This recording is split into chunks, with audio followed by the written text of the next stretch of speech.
Hey, what's up guys? I'm HunterSC, and I'm very excited to cast this particular recording. I only recorded this gameplay just now. It's 30 minutes of Demon Souls that we have here together, and a very tricky zone, a very atmospheric zone, the Tower of Latria. Now, a very rough start, to this particular playthrough, getting impaled with one of this caster's tentacles and then getting blasted with his AoE, leaving us with like not even 10% health, and yeah, we managed to survive that just barely. I actually just ran by a key there, but we're gonna venture off to the end of the hallway here. Now, I want to mention that I haven't played Demon Souls in quite a while. I mean, I started this walkthrough actually in the summer. Like, we were doing the first 3 zones. Those 3 episodes, I don't know, a couple of them were good, one of them maybe not. I don't know. I guess I have mixed feelings about the Demon Souls playthrough so far, but I'm very happy with this gameplay, and I'm just happy to be recording. It's been so long since I've done like a nice long commentary. This will be a good change of pace and hopefully set the tone, for the rest of the week or the upcoming content, whatever you want to call it. So yeah, we're on, I guess, 1F, maybe? Actually, I don't even know if that's the floor that we're on in Tower of Latria. Again, a very confusing zone. I'm actually looking for the key right now. It's kind of right under my nose, I think. We ran by it once again. Not a big deal, though. There's other stuff over here that we want to look at. Oh yeah, the Renowned Soldier's Soul. Yeah, very useful. We're not going in any of those cells. I don't think there's anything too exciting in there. But finally, Prison of Hope, 3F key. Okay, so I lied. We're not on 1F. We must be on 3F, because that key opens a door on this floor. Yeah, so once you pick up that key, you backtrack, you go back to the beginning. Yeah, so, even if you died at this point, it's not really the end of the world. You've already got the key, you've got the first shortcut. There's quite a number of shortcuts in this particular level. I don't have the key for that door yet. That's often the case in Souls games. You sort of get the key way later, and it opens up an opportunity that came earlier in the level. So you can see, okay, we're going to leave the 3rd floor. Going to traverse the fog here and head upstairs. So, Demon Souls, classic game. I'm a big fan. I was quite nervous starting this recording. I mean, there is pressure, like when I start a gameplay, I can't just, if I die or if I fail miserably, I can't really just start it again, because, the recording, the initial recording already covered the keys and the shortcuts. I have to do this really all in one take, it seems like. And that's what we're watching here. This is a nice seamless video, which is good. A little different from some of the other videos I've been uploading recently. But anyways, we actually almost have a major blunder here. Not able to escape the cell. I kind of get surrounded a little bit by these undead guys, and now we're just going to town, all of them. Classic backstab. The backstab window actually in Demon Souls is a lot smaller than in Dark Souls. I wish it was a little tighter in the new game, especially in PvP. It seems to be really quite easy to get backstabs off in Dark Souls, but I guess, you can't really complain about it because everybody can do that. It's not really imbalanced for someone and not someone else. Anyways, we're continuing on here, and we're searching for another key. And we're being very careful around these serpent guys. They can be very frustrating to deal with. They send out like a nice shock orb that's gonna paralyze you, and don't worry, you'll see lots of that in this gameplay. But you have to be careful, because once you get paralyzed by that shock orb, they can get a free like tentacle impale right through your heart. Lucky enough for me, I can actually withstand one of those, as you saw at the very beginning. I did pick up 2 keys there. There's 2 keys in one spot. One of the keys is the one I'm using here. So that's the 4F key. Okay, let's sneak up on this guy. I am using the Thief's Ring. It does help, help keep you hidden. Makes it harder for enemies to detect you. Anyways, backstabbing that guy, and there's another door here that we're going to open as we continue on. Now, there's a merchant coming up as well. Before we say hi to the merchant, we got to deal with another one of these guys. So they've got like a soul arrow attack as well. They've got quite the arsenal, actually. They've got a grab, they've got an AoE damage one, they've got a major stun, they've got that soul arrow projectile, and there we go, another paralysis on me. Boom! Quite painful there. But we've got the Adjudicator shield, you know, constantly regenning life. We picked that up in 4-1, which was, I think, 2 episodes ago. Yeah, I'm looking for some nice colorless demon souls. Or maybe they've got colorless in the title, but you can use those to upgrade the Adjudicator shield. And when you up it, it does more regen. You're an ordinary human, really aren't you? powerful. Let's just Where do you call home? do a little dialogue. Dear me, I shouldn't pry. Oh, perhaps you'd like something from my collection. I've had better days. I was once the wife of royalty, and I have some nice things to show for it. So she's quite an interesting character. And out of all of her goods, we are going to pick up the rapier. And, well, I mean, it's pretty fitting for my class. I guess we're doing a dex class here. It's been a while, guys. I'm not exactly sure what build we're going for, but I don't know. It's not super important at this point. You will notice, like, I'm not actually wearing any armor. I'm not wearing a helmet. And, yeah, to say the least, I am quite under-geared, I would think. But anyways, we get some better loot a little bit later on. There's actually so much that goes on in the Tower of Latria. You'll see soon one NPC, that you can actually rescue. Now that guy is just over here. You can actually see him from the very beginning of the level. You begin this level, I think, directly across from here. You can see he's got a portal there. His door's locked. Oh, human are you? I am Freke. I have been trapped here for ages. Perhaps you could help me get out of... I am a sage, and I can lend you my power in return. Oh, take heed of those octopus-headed guards. So if you can figure out how to free that guy, he will show up in the Nexus, and he can teach you miracles or sorceries. I don't know. I always do melee characters, so I don't know a lot about the other stuff. And I don't even know how to free that guy. I have freed him before, probably like 2 years ago, but I don't remember where the key is right now. I don't know. Anyways, we just passed 2 locked doors. And yeah, that's another sort of situation where you get the key way later on. So it saves you some time, you know, in the event that you die. This was a frustrating part too. Another thing that's, well, the only thing that's really annoying, you can see it right there. You got equipment burden just like in Dark Souls, but you've got item burden as well. In Dark Souls, you can just pick up however much junk you want. You can be carrying 12 suits of armor and 7 great axes and whatever. It doesn't matter. In this game, you have to drop off gear that you're not using at the vendor in the Nexus. The Stockpile Thomas, I think is his name. So I always forget to do that, and this is a classic example. And it, yeah, kind of comes back to bite me a little bit in this video, but I mean, not the end of the world. Now, right there, I just rolled right on by like a big blob creature. It's just like the blobs in Dark Souls that are like in New Londo Ruins, for example.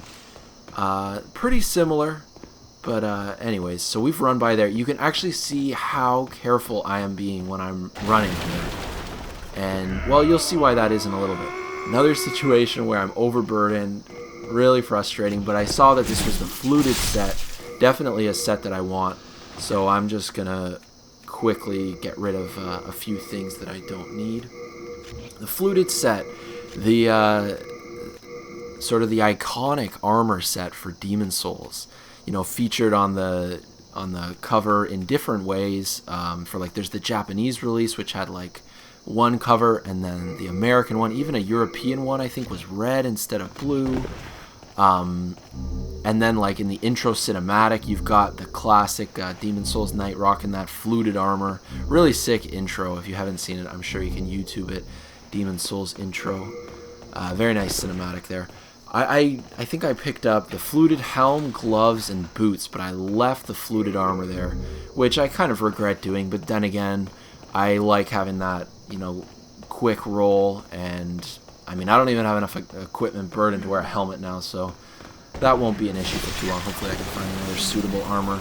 So we ran by that blob thing once again. I did not want to fight that. For all I know, he's going to one-shot me. He's got a pretty deadly projectile. I don't even want to mess with him. So we're continuing on here. Now look at this. This is an asshole move by FromSoft, putting a crystal gecko here. They want you to chase it, and I know they want me to chase it. Where are they going to chase you? Or where are you going to chase that crystal gecko? Right down there. Instant death. And that sort of explains why I was just being so cautious earlier as well. You know, I didn't know where all these pitfalls were going to be laying, so... Now I open this door here. Do I actually explore? I don't even go in there. I'm not 100% sure what is back there, but whatever. You saw where to get the key. You can check it out. This is pretty sweet. Some pretty deadly static defenses guarding the sort of mausoleum behind it. And before tackling that, we're going to head over here. You can just drop down. And at the end here, we've got another interesting weapon, potentially quite useful to us, a Mercury Rapier. I don't even know what the Mercury sort of upgrade path does. The one I'm using is a Crescent weapon, which causes bleed. I don't know about the Mercury, man. And I'm not about to guess. Anyways, the item right at your feet here is very, very important. This is your saving grace. Now, what I'm going to attempt here, I've attempted many times before. I've been successful once. And, I don't know, I'm so amped up in the moment of this recording, I wanted to just, I don't know, do some stupid gesture recommending that you guys, come along and attempt what I'm going to attempt. Okay, let's do it. Success! Success! Uh-oh. And with 4 arrows in the face, we go down. If you time your rolls right, you know, those arrow volleys are coming 2 at a time. You can get out of there. You can get through there, but no luck for us. Mephistopheles, you see her on the loading screen. I like the loading screens in this game. A little different from Dark Souls. She is evil, man. She gets you to assassinate virtually all the NPCs in the Nexus. Just ruthless. Interesting characters, though, in this game. So, at this point in the recording, I'm understandably, you know, a little frustrated, but I was willing to sort of take that gamble and go try and tackle that arrow machine head on. I had been successful in the past, but wasn't successful there. But because of the key that we picked up immediately before we died, we can take the shortcut that's coming out. That's coming up soon. So we're backtracking a little bit. There is one NPC in this zone that I never, that I didn't get on the recording. That is Lord Rydell. He's a blue phantom. Well, a blue phantom at this world tendency. And if you come back with pure black world tendency, he'll be a black phantom. You take him on.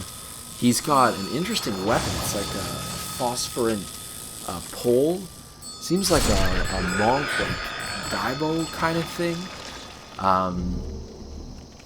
Yeah, you can come back and grab that if you're interested. If you come back to this place with pure white world tendency, you can free him from the cell. Now, you guys have sound. I don't have sound. Undoubtedly, you guys have heard the please, help me. He says it a lot. I don't know if you can make it out, you know, underneath all the groaning from all the undeads. But, yeah, that's Lord Rydell. Save him with pure white. Fight him with pure black. And, I think that's just about all the World Tendency events that I can think of for this zone. I've harped on it before. I'm a big fan of the World Tendency stuff. That just made me want to play through the zones again, because of, you know, the new interactions, the new NPCs, new items you could get. Everything's harder on pure black. So here we've taken the shortcut that I described to you before, and you get shocked, you get impaled. Okay, I'm alive. It's okay, but look at this. He's got the AoE blaster ready. And it takes me out. I don't know. I guess if I had done a perfect roll away from him instantly when I woke up there, I'd still be alive. But, you know, that's what happened. Dying once again. But, you know, we're very persistent here, and you need to be persistent in these games. We're just going to do that run back once again. Same shortcut, though. Good news. You know, if you can get through that shortcut, well, it makes your life a lot easier. A much easier route than, you know, taking on that defensive crossbow machine. Just deadly, that thing. Anyways, I'm contemplating what zone to do next in the walkthrough. I was really looking forward to Tower of Latria. This is 3-1, of course, third world, first level. They get harder from here, though. I mean, we've completed 1-1, 1-2, 3-1, and 4-1. I don't particularly like the second world, although that's pretty intuitive, you know, for our next one. And the fifth world's the worst, man.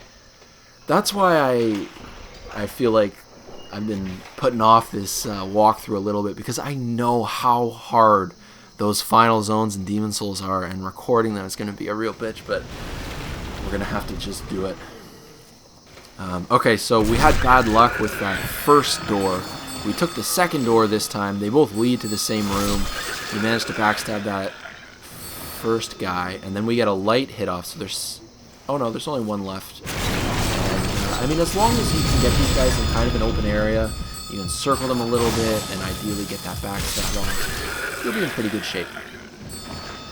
So we've gotten rid of those guys here, and this door only opens from this side, and it's gonna bring us to, you know, where we were before, but on the happier side of that structure.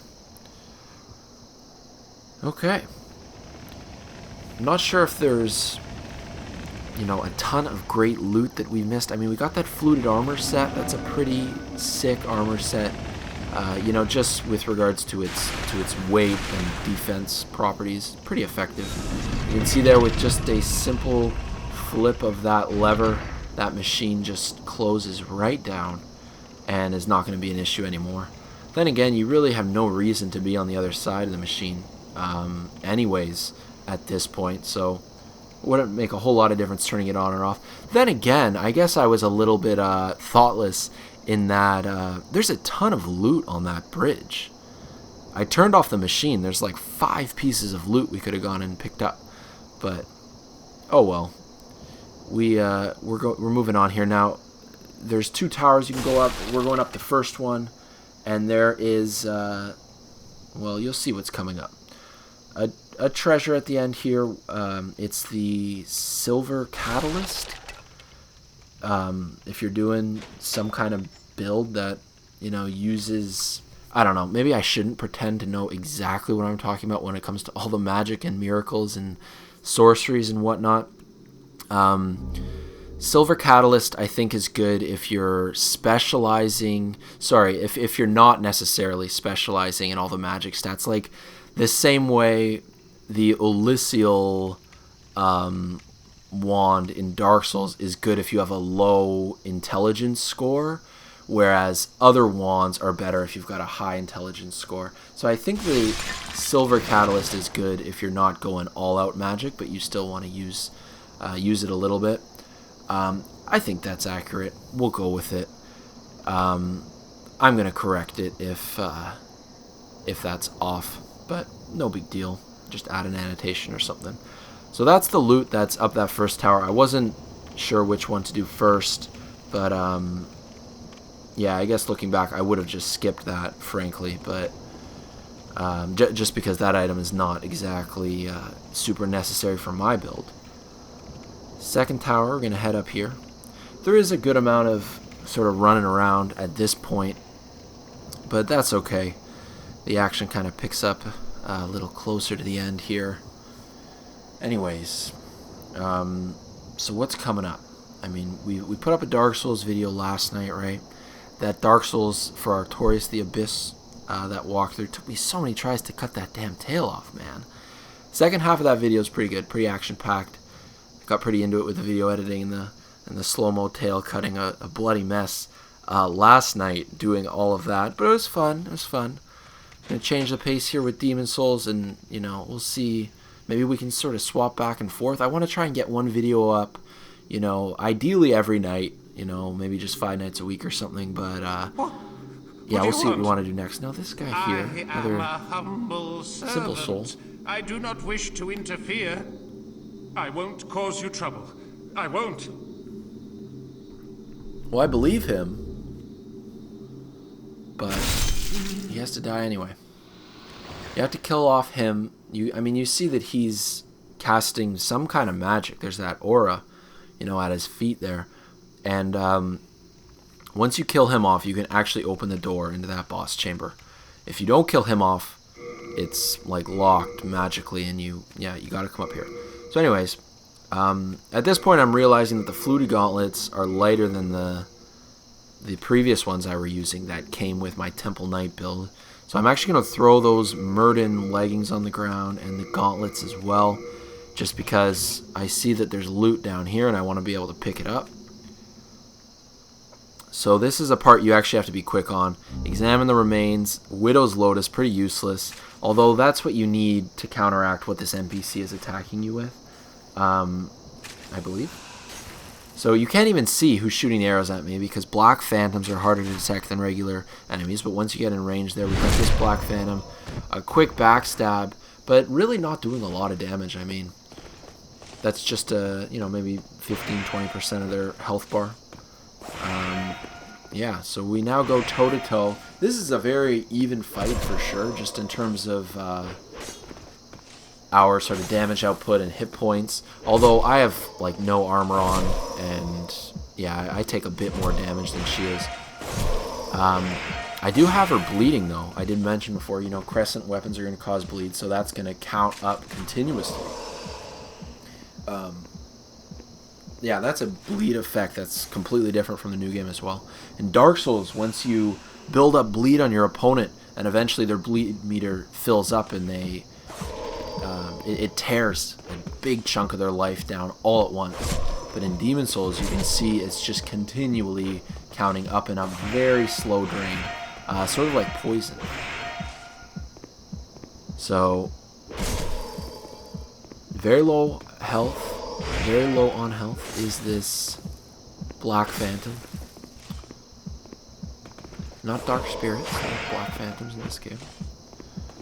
Thought about actually just kind of like walking away and letting the bleed eat away. Actually, that's what I do here. But look, you can't die of bleed. See, she has 1 hit point left. But the counter stopped, so bleed actually won't kill you. Fun fact. What does she drop for me? Black Eye Stone, I think is there was 1 upgrading shard and Ephemeral Eyes. Ephemeral Eyes you're always going to get from Black Phantoms. Yeah, Ephemeral Eyes are like the humanity of Demon Souls. You use them to restore your human form. And, yeah, so we got those few items there. This door now opens because we broke the seal upstairs. Small intro.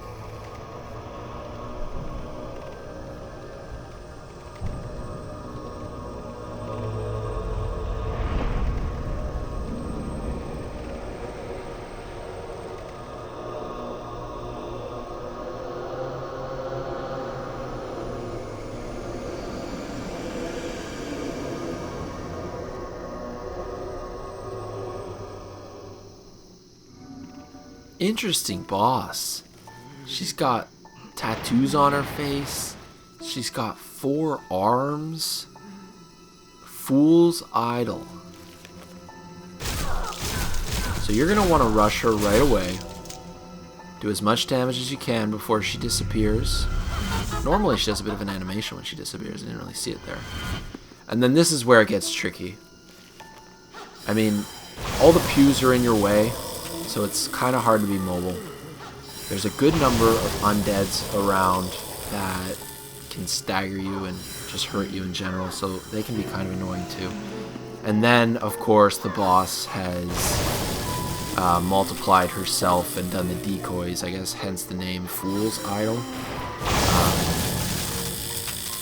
Yeah, so she's kind of messing with us a little bit. You have to determine which one's the real one and go ahead and attack that. Yeah, they can all do damage to you, and they get me so many times with this paralysis spell. It's hard to see it coming because it kind of just pops up at your feet. So I can see here, this is not the real one, because obviously health bar is not moving.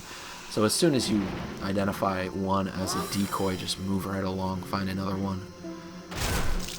Yeah, use those pillars to your advantage as best you can. Here I do find the real one, get as much damage off as I can before she casts her little vanishing act. Getting rid of a couple of the undead here. Should make it a little bit easier to move. And look at that, they're stun locking me. I've been hit with like 2 in a row, 3 in a row maybe. There's another one. And this was a near death.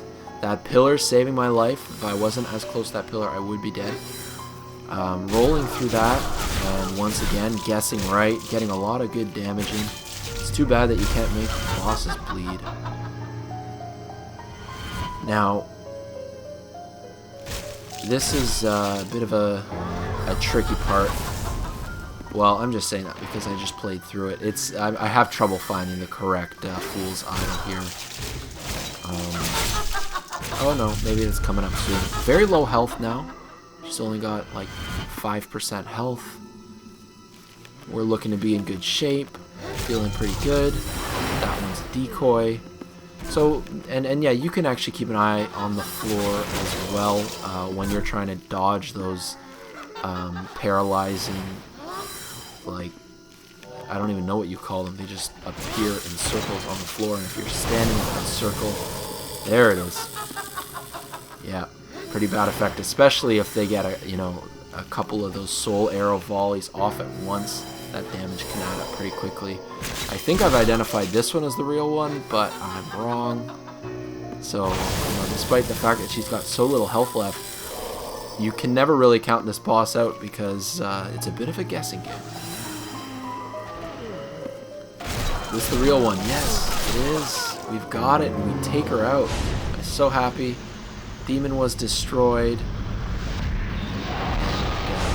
There you go. We revive in human form once again. You can see that by my health bar growing in size. And there's actually one little tricky thing here. If you don't approach the altar in the middle, you can see I'm hugging the wall. You have to hug the wall, the outside, and you can grab the baby's nail. A very deadly dex dagger with some severe status effects.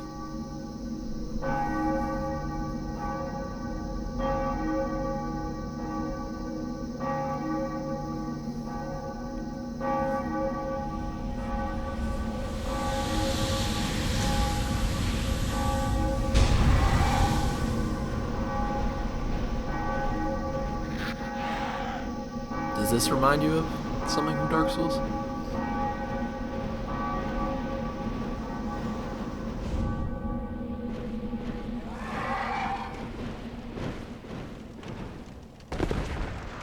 You've got the pink version of those demon flyers in Dark Souls that lift you up by your arms in the same manner, flying you from Sen's Fortress to Anor Londo. But here, they're flying us to the top of 3-1.